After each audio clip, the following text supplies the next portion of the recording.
After a series of protests in 2008 over oil and gas sales in national parks, Interior Secretary Ken Salazar today announced new reforms that he said bring more clarity to onshore leasing sales by the Bureau of Land Management. Clean Sky's Dan Goldstein is in our newsroom with the details. Dan. Yeah, Susan, and exactly as Salazar said, more reviews are on the way, more clarity, he said, that ultimately he thinks will actually lead to a more streamlined process because they will take away a lot of the uncertainty, in his words, and he thinks a lot of the protests that occurred, especially last year in Utah, where at the end of the Bush administration we saw 70 lease sales go out to Utah that eventually were actually thrown out by a judge, and that the incoming Salazar administration, or I should say Salazar under DOI, said, no, we're not going to go ahead with it. Now, here's what the Bureau of Land Management is going to do with these reforms. They are going to tighten up something called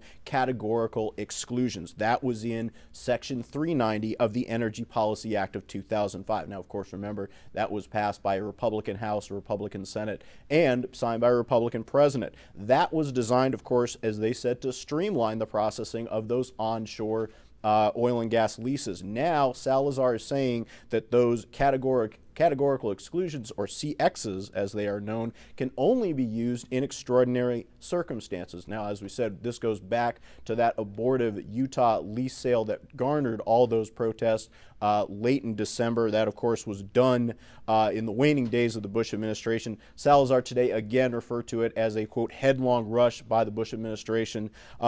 But of course, he locked horns again with Senator Bennett from Utah himself, who said, no, these have been planned long in advance. However, they were able to come to an agreement. But Salazar has been adamant, saying that there's been too much streamlining, there's been too much giveaways to the oil and gas industry. Here's what he had to say today.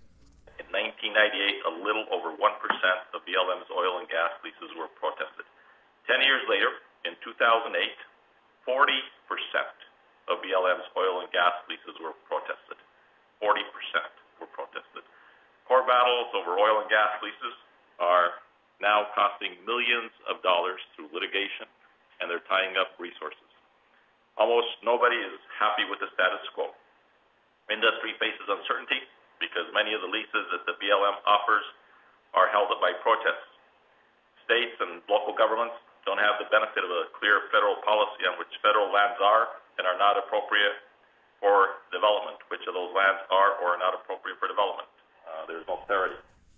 Now, reaction, of course, to today's decision by Salazar split down party lines, and of course split between industry environmentalist group like the Sierra Club today praised Salazar, while industry groups obviously complained, saying this is just going to be another regulatory hurdle that industry is going to have to get over. And here's some reaction from Capitol Hill. As you can imagine, it split pretty much down party lines.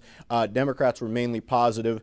Jeff Bingaman, who's the chairman of the Senate Energy Committee, said, quote, both responsibility and development are equally important in this equation, and Secretary Salazar's announcement sets out useful and important steps to ensure the appropriate management of our publicly owned energy resources. Now, of course, Republicans had a different point of view, and this is from Senator Lisa Murkowski, who is the ranking member on the Senate Energy Committee. Quote, this is simply another step by the administration to decrease domestic oil and gas production and increase our dependency on foreign nations. You don't get more production by restricting development to depleted fields and increasing regulation. Now, bottom line, Susan, the fight over oil and natural gas drilling onshore and offshore goes on.